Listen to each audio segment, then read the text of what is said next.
Terima kasih atas kesempatannya. Perkenalkan, nama saya Adi, NIM 159. Di sini saya akan menjelaskan proposal kredit UD Java Family. Yang pertama, latar belakang Ibu Novitasari selaku pengusaha sekaligus pemilik UD Java Family. Sampai saat ini masih menekuni bisnis di bidang jasa fotokopi. Jasa yang ditawarkan yaitu fotokopi print, hitam putih, print warna, alat tulis, dan masih banyak yang lainnya. Usaha ini sudah berdiri 5 tahun yang lalu. Lokasinya terletak di Jalan Madigondo Pasar Miru, Kecamatan Sekaran, Kabupaten Lamongan.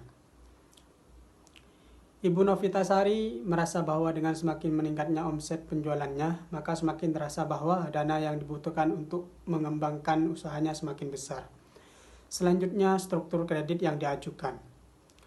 Fasilitas installment loan, plafon 50 juta rupiah, suku bunga 12%, provisi 0,5%, biaya admin 300.000 rupiah, jangka waktunya 15 bulan. Selanjutnya, analisa kualitatif. Yang pertama, potensi pasar. Dilihat dari segi permintaan, UD Java Family ini memiliki kinerja yang cukup baik, dikarenakan profit yang dihasilkan tiap bulannya juga sudah cukup banyak. Yang kedua, kepemilikan dan manajemen. UD Java Family dimiliki oleh debitur dan dikelola sepenuhnya oleh Ibu Novitasari dan suaminya. Manajemen yang digunakan masih menggunakan sistem manajemen sederhana yang sepenuhnya diawasi oleh pemilik. Dan yang ketiga, bisnis. Persaingan bisnis jasa fotokopi, percetakan, alat tulis, dan lainnya semakin mudah ditemui, terutama di daerah dekat kantor dan sekolahan. UD Java Family telah lama berkecimpung di jasa fotokopi dan lainnya dan memiliki pelanggan tetap, sehingga kemungkinan besar dapat bertahan menghadapi pesaing yang baru. Selanjutnya, aspek pemasaran. Yang pertama, segmentasi dan penargetan. Segmen pasar masing-masing kategori produk seperti fotokopi, percetakan, dan lain-lainnya didominasi oleh para pelajar. Untuk percetakan undangan pernikahan dan figura biasanya dipesan oleh orang dewasa dan sangat laku pada musim pernikahan. Yang kedua, produk.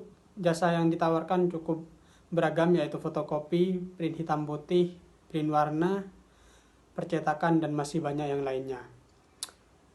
Yang ketiga, harga. Untuk harga jasa terendah yaitu fotokopi Rp200 per lembar, sedangkan untuk harga tertinggi yaitu figura seharga Rp100.000 lebih.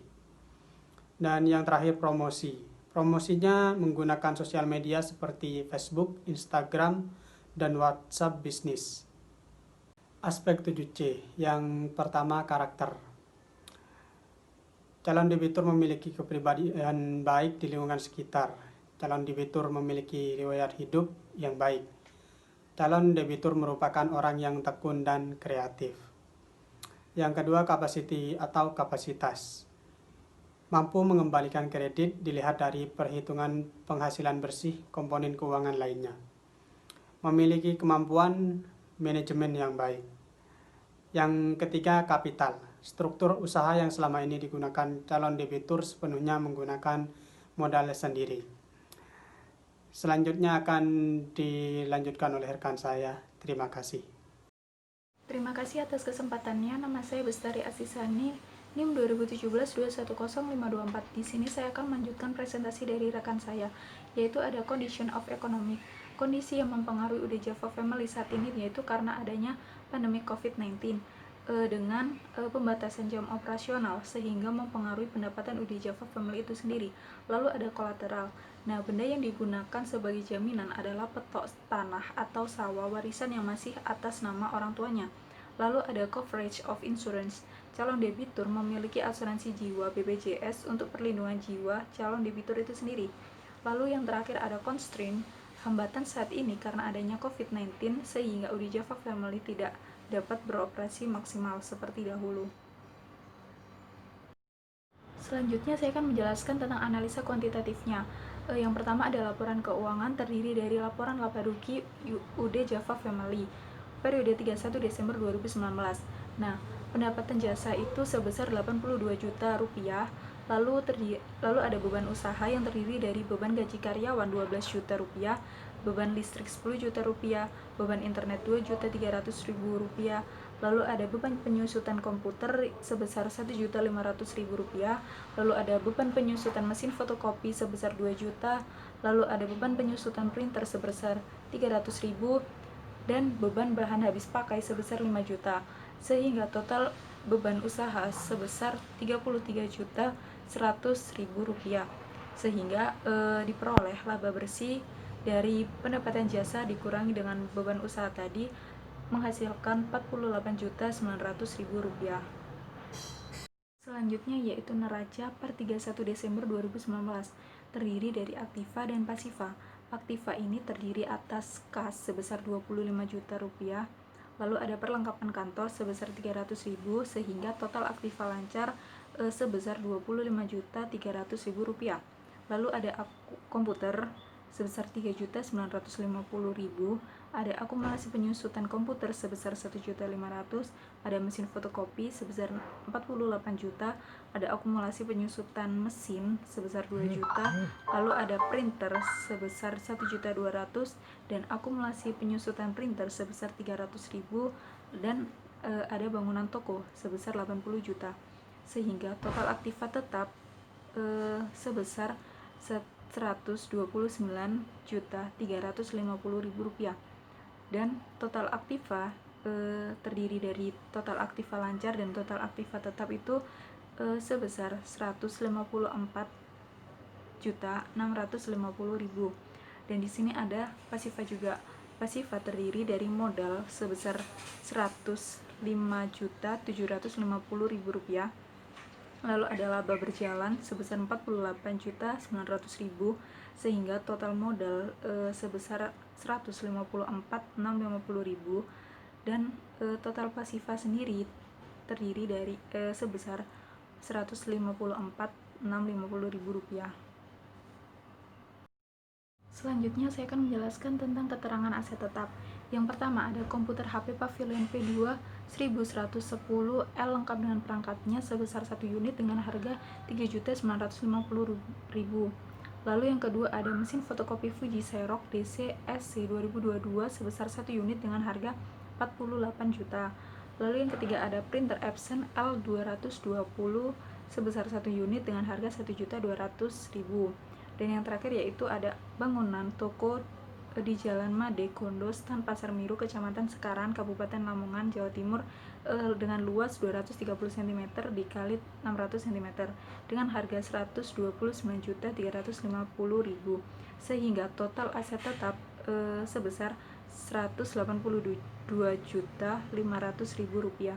Sekian presentasi dari saya, selanjutnya akan dilanjutkan oleh rekan saya. Terima kasih. Terima kasih atas kesempatannya. Perkenalkan, nama saya Hilya Fuadina dengan NIM 2017-210707 akan melanjutkan presentasi dari rekan saya yaitu mengenai analisis rasio keuangan. Di sini kami menggunakan dua analisis yaitu rasio aktivitas dan juga rasio profitabilitas. Baik, yang pertama itu rasio aktivitas, di mana kita menggunakan perputaran aset tetap. Rumus dari perputaran aset tetap yaitu pendapatan dibagi dengan aset tetap. Pendapatan dari UD Java Family yaitu 80 juta rupiah dibagi dengan aset tetapnya yaitu 129.350. Diketahui hasil 0,63 kali. Nah, dapat kita analisis bahwa berdasarkan hasil dari perhitungan aset tetapnya tadi bahwa perputaran aset tetap UD Java Family adalah sebesar 0,63 kali. Dalam hal ini dapat dikatakan bahwa UD Java Family itu memanfaatkan aset tetapnya untuk menghasilkan pendapatan, sehingga UD Java Family itu mampu mengelola aset tetapnya dengan baik. Baik, selanjutnya yaitu analisis profitabilitas, di mana ada dua yaitu net profit margin, NPM, dan juga ROA. Yang pertama yaitu NPM, di mana rumus NPM itu laba bersih dibagi dengan pendapatan dikali 100%. Laba bersih dari UD Java Family yaitu 48.900 juta dibagi dengan pendapatannya yaitu 82 juta dikali 100%, yaitu hasilnya 59,75% dibulatkan menjadi 60%. Dapat kita analisis bahwa NPM dari UD Java Family adalah sebesar 60%. Dalam hal ini dapat dikatakan bahwa UD Java Family itu menghasilkan laba bersih dari semua pendapatan dan biaya termasuk biaya operasional maupun biaya non-operasional, sehingga UD Java Family itu dapat menjalankan kegiatan produksi maupun operasionalnya dengan baik. Baik, selanjutnya adalah ROA.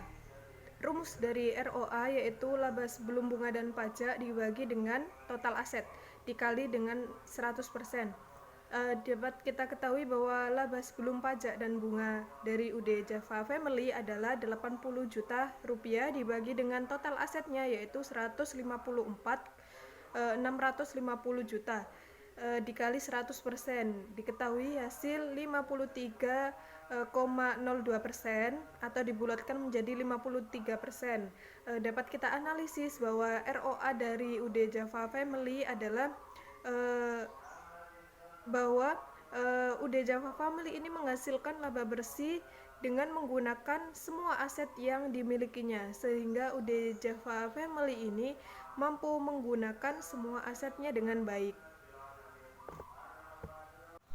Baik, selanjutnya adalah analisis kebutuhan kredit investasi, di mana UD Java Family ini mengajukan kredit yaitu untuk membeli peralatan untuk investasi, yang mana mereka ingin membeli komputer lengkap dengan perangkatnya dengan harga 3.950.000. Kemudian ingin membeli mesin fotokopi yaitu 48 juta, kemudian printer dengan harga 1.200.000. Di total kita ketahui total project cost-nya yaitu 53.150.000. Kemudian TPC itu dikali dengan sharing dana sendiri atau self financing yaitu 40%. Jadi diketahui bahwa 150.000 itu tadi dikali 40% adalah 21.260.000, di mana kemudian dikurangi TPC dikurangi dengan self financing yaitu 53.150.000 dikurangi 21.260, yaitu kita ketahui kebutuhan kredit investasi adalah sebesar 31.890.000. Kemudian rencana penarikan kredit investasi setiap bulannya adalah 3 kali, kemudian masa penarikannya adalah 5 kali. Jadi kebutuhan kredit investasi yaitu 31.890.000 tadi dibagi 5, kita ketahui bahwa jumlah setiap kali penarikan adalah 6.378.000 dengan tingkat suku bunga per tahunnya adalah 12%. Sekian dari saya, selanjutnya akan dilanjutkan oleh rekan saya. Assalamualaikum warahmatullahi wabarakatuh. Terima kasih atas kesempatannya. Perkenalkan, nama saya Sherly Ayuning Tias dengan NIM 2017-210-798. Di sini saya akan melanjutkan presentasi dari rekan saya. Materi yang selanjutnya yaitu tabel penarikan dana. Untuk triwulan ke-1 dengan masa konstruksi bulan ke-1 untuk penarikan yaitu sebesar Rp6.378.000. Untuk bagi debit yaitu sebesar Rp6.378.000. Untuk bunga setahun yaitu sebesar Rp6.378.000 dikali 12% dibagi 3 sehingga menjadi Rp51.024. Untuk share bank yaitu sebesar Rp51.024 dikali 60% sehingga menjadi Rp30.614. Untuk share nasabah yaitu sebesar Rp51.024 dikali 40% sehingga menjadi Rp20.410. Sedangkan masa konstruksi bulan kedua untuk penarikan tidak ada. Untuk bagi debit yaitu sebesar Rp6.378.000 ditambah Rp51.024 sehingga menjadi Rp6.429.024. Untuk bunga setahun yaitu sebesar Rp6.429.024 dikali 12% dibagi 3 sehingga menjadi Rp51.432. Untuk share bank yaitu sebesar Rp51.432 dikali 60% sehingga menjadi Rp30.859. Untuk share nasabah yaitu sebesar Rp51.432 dikali 40% sehingga menjadi Rp20.573. Sedangkan untuk masa konstruksi bulan ketiga untuk penarikan tidak ada.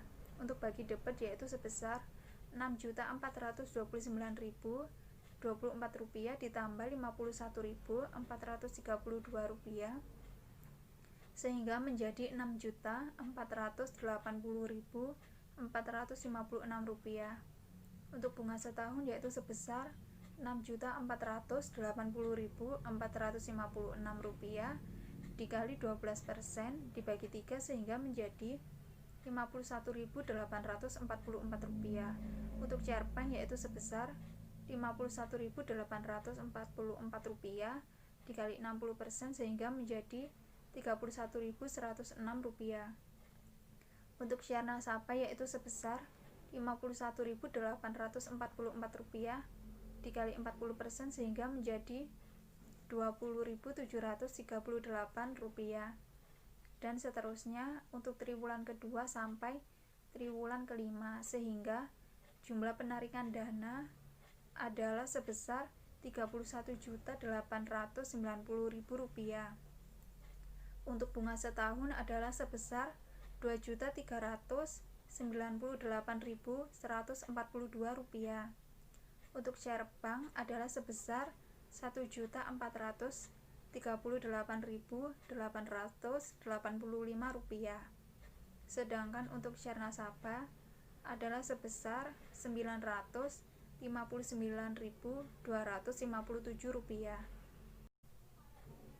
Selanjutnya yaitu kredit investasi. Kredit investasi tanpa IDC adalah sebesar Rp31.890.000. Untuk IDC yang dibiayai bank adalah sebesar Rp1.438.885. Sehingga kredit investasi adalah sebesar Rp33.328.885. Dari penjelasan di atas, dapat disimpulkan bahwa calon debitur masih membutuhkan pembiayaan untuk pembelian investasi sebesar Rp33.328.885.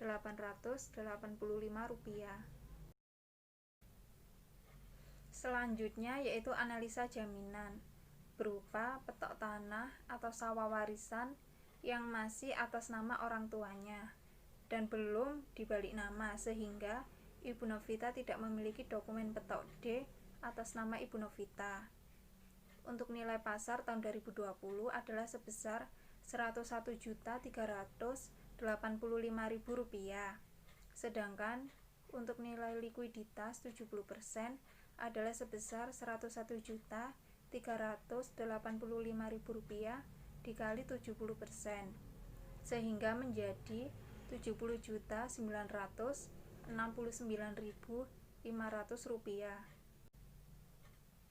Selanjutnya, analisa resiko. Yang pertama, aspek kepemilikan. Dari segi kepemilikan tidak ada resiko, karena usaha murni dimiliki calon debitur dan dikelola secara kekeluargaan oleh Ibu Novita dan suaminya, serta memiliki 1 karyawan untuk membantu berjualan di toko. Yang kedua, aspek bisnis. Dari segi bisnis, usaha yang bergerak di bidang jasa fotokopi, percetakan, alat tulis dan sekolah dan lainnya cukup menguntungkan karena hampir semua orang sangat membutuhkan jasa ini, terutama bagi pelajar tingkat SD, SMP, SMA, dan SMK. Kompetitor di bidang usaha ini cukup banyak. Namun, dengan pengalaman yang dimiliki oleh debitur dan suaminya, serta pemilihan lokasi yang strategis, usaha UD Java Family tetap dapat eksis dan memiliki pelanggan yang loyal. Selanjutnya, rekomendasi.